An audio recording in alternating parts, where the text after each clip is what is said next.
would like to start? Where can we start? There at the back. Can you please just say who your question is for and then pose your question? Thanks, Warren. Get this from our table next to Francois. How can the collaborators, or us collaborators in the room, collaborate together to forestall the inevitable destruction of the Earth? If I had to answer, I would give it to you. Unfortunately, I don't see a future for humankind. I don't see a future, at least for civilization, or Western civilization, or the industrialized civilization. I believe that humankind, in the form of Homo sapiens, will prevail for a while longer, but where people live in harmony with nature, such as, for instance, the Bushmen or people in Papua New Guinea or somewhere in the Amazon, they will probably continue while this worldwide destruction will continue. They will just carry on with their lives. So humankind in that form will survive. The thing is this, I think we have moved into a paradigm that we must have the answers to problems. Maybe we should come to the realization that we have not got the intellectual ability to get answers, all the answers, or even the most important answers. Like, for instance, why are we here?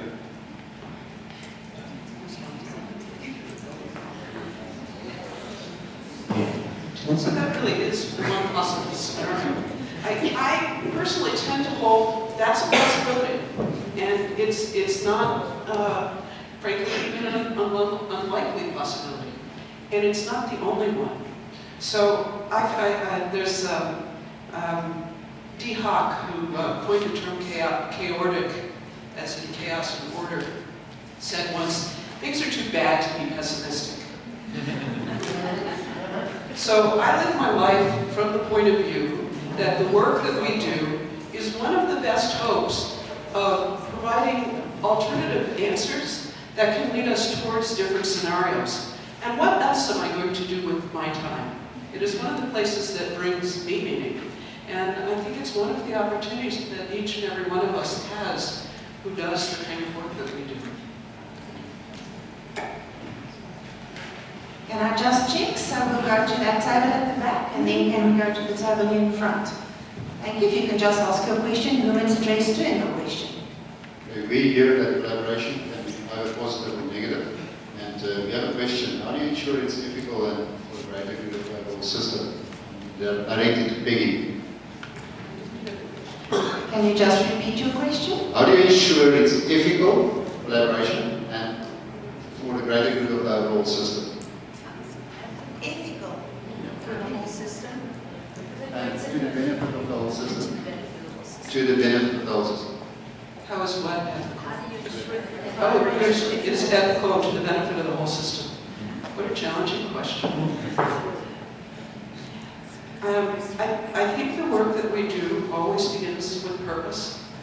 And what I have experienced and observed in working with any group is that when we do the work, whether it's with an individual or with some kind of microcosm made up of different positions, different levels within our organization, I always begin with, as Steve was talking about earlier, the individual, the group, the whole.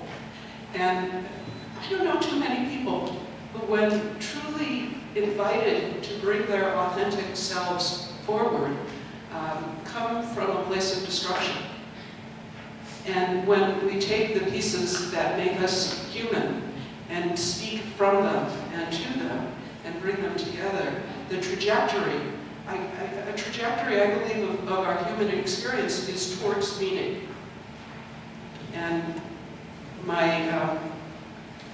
with that as a basis and a place to continually come back to, I think we mitigate risk of ending up taking a path that becomes manipulative or unethical. Yeah, I think that may be the pivotal question of our time. Excuse me. And for me, it begins with first saying, so what is the system that you want to have whole? Let's keep in mind that the word system is just a word. Right? That there's a theory that says we are systems. It's not like we really are systems.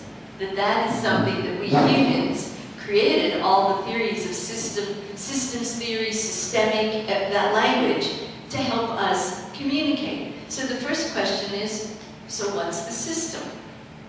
And maybe it's you and your family.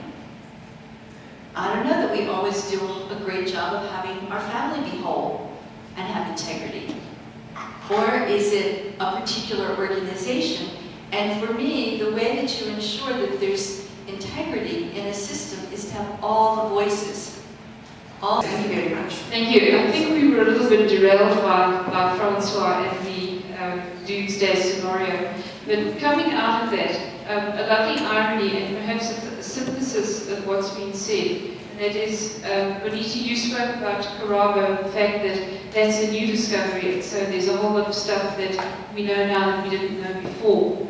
And the possibility always that we're going to find new stuff.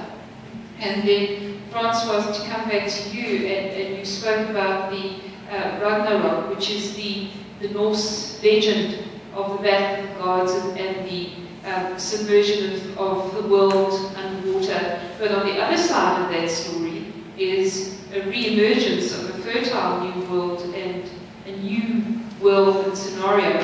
So I'm interested that you've chosen to call your scenario that, where on the other side of it there's new life. And it concerns me if we say there is no possibility when we know that there is from Bonita. If there's no possibility, then we just throw up our hands and say, well, then what's the point? Let's all just go out and have hypersex or whatever it was that you were asking us to have and eat and drink a lot. So I think what we're trying to say is that it's so important perhaps to get the balance and say, yes, to be aware of the possibilities of the destruction, but on the other side of that, the wonderful possibilities that are there, and we must not fail to look for those possibilities in any form of collaboration. Thank you. Thank you very much. All right, I just want to check in terms of a burning question that someone really has, that's really, would really like to answer it. Who can I help? Yeah. Thank you. Just really quickly, how do we balance our own needs on an individual level with a higher level of consciousness for the planet? And who is that question addressed to? The panel. Peggy. To Peggy? Peggy, did you get that question? Would you please repeat it? How do we balance our own needs on an individual level with a higher level of consciousness for the planet?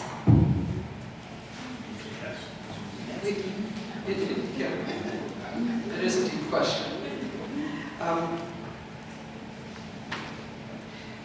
Balance is a funny word, and we use it a lot when we talk about work-life balance and all those kinds of things. I don't think any system is ever in balance. There's always a dance. And I think one of the ahas as we look at high-functioning, resilient systems, human systems, organizations, communities that truly are at their best, what you find is that they meet the needs of the individual and the needs of the whole.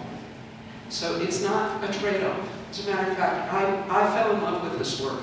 I was working with a communications company many years ago. It was my very first experience with open space technology, which you'll be experiencing on the last day. And I saw something. There was labor and management. It was highly contentious. There were labor negotiations going on behind the scenes. And I saw something by the end of that session that I had never seen before, which was the needs of the individuals and the needs of the whole were both met. And I now know that that's my measure of success of this work. It's where a new higher order complexity that has coherence, that has a wholeness and a stability of sorts to it emerges. And the specific of that particular situation was at the end of it hearing a union person talking about hiring contract labor, which was a no-no, I mean, absolute non-negotiable thing for the unions. But through the course of the open space, he came away, as did everyone else there, moved from a narrow perspective of what it means to be aligned network guy who climbs telephone poles to being part of a larger whole where climbing telephone poles and bringing new technology in that provided more stability into their particular system could coexist.